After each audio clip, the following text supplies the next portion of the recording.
Now, here is an interesting dichotomy.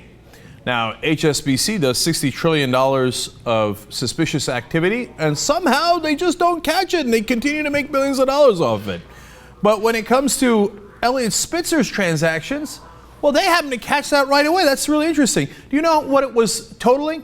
3 wire transfers totaling roughly $10,000 to QAT International. That wound up being the escort service, a shell account. So get a load of this. A bank catches suspicious activity from 3 wire transfers for $10,000. HSBC couldn't catch $60 trillion worth of suspicious activity.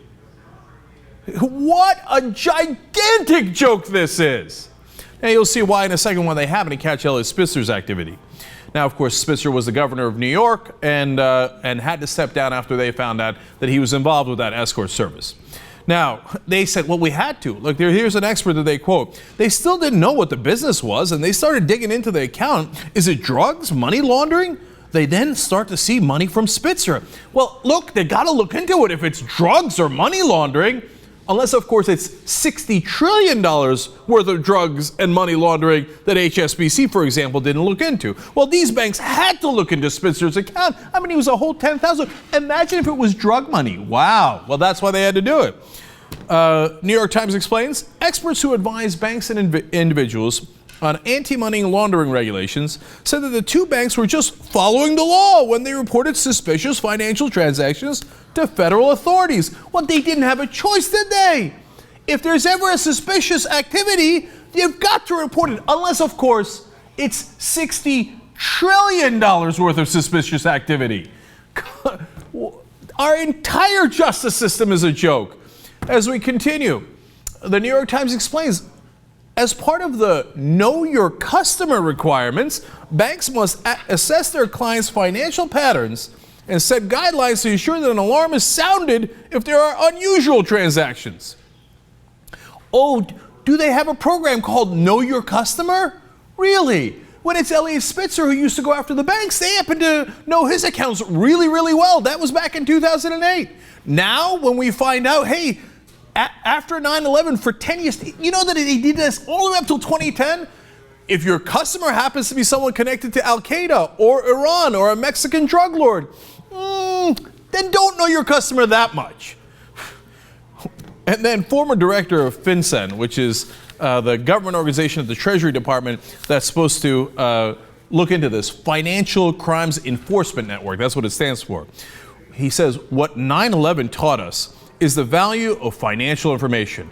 Money doesn't lie. Money leaves a footprint. And that's exactly what happened with Spitzer. Funny how money didn't leave a footprint when it was $60 trillion worth of suspicious activity involving drug warlords and al-Qaeda. But hey, at $10,000, well, it leaves a lot of footprints. So, which bank found these very important footprints and went after Spitzer? Because, my God, you gotta know your customer. Let me quote the New York Times from back in 2008. Mr. Spitzer's suspicious financial transactions at North Fork might never have been discovered were it not for a suspicious activity report filed by HSBC. So when it came to a guy that was investigating these banks, well, they found every nook and cranny, including 3 transactions that barely got to $10,000. But $60 trillion, that same exact bank couldn't track it all when they were making billions off of it. And why? Well, let me give you one last quote from the New York Times here. As it turned out, both North Fork Bank and HSBC had faced inquiries into their lending practices led by Mr. Spitzer when he was New York Attorney General. Funny how they happened to find the suspicious activity in that tiny little account when they couldn't find $7 billion worth of suspicious activity coming in from Mexican drug lords, $19 billion from Iran, untold sums from the al-Qaeda bank, and $60 trillion overall. You get a sense of the fraud and hypocrisy that goes on here. If you go after the big banks, if you go after the government, they will come to get you. But if you help organizations that target us, 60,000 dead in Mexico over the war on drugs, 3,000 dead during 9/11. Well, you're free to go. What could you do? I mean, you're just the top bankers, and if we actually put you in jail, it might destabilize our whole economy. It is repulsive what is happening in this country.